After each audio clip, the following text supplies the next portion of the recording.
हर रोज शुरुआत होती कुछ नए किस्सों की, शाम होते ही जम जाती महफिल यारों की।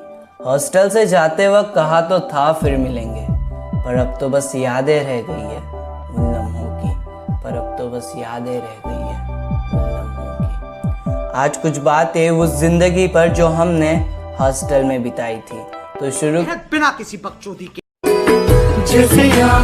पहला दिन तो मानो गुजारे नहीं गुजरता था, फिर कुछ दिनों में तो सब अपना सा लगता था। हाँ, कुछ तो बात थी उन लम्हों में जहाँ हर अजनबी चेहरा अपना सा लगता था। घर का खाना हर रोज याद आता था और मैगी का खजाना हर दूसरे दिन खुल जाता था। अब पानी लेने कौन जाएगा, बस यही एक सवाल मन में रहता था।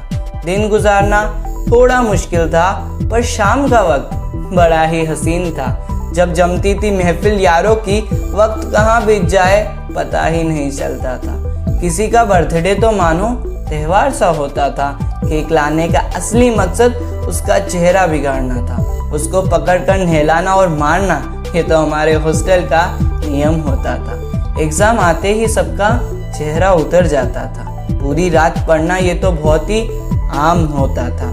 ऐसे वक्त में भी म्यूजिक लगाकर नाचने में बड़ा ही मजा आता था। डाइट का मोटिवेशन एक हफ्ते तक तो रहता था, फिर वही बाहर का खाना याद आता था। वैसे तो शांत नहीं रहता हॉस्टल, पर घर से फोन आया हो तो शोर और बढ़ जाता था।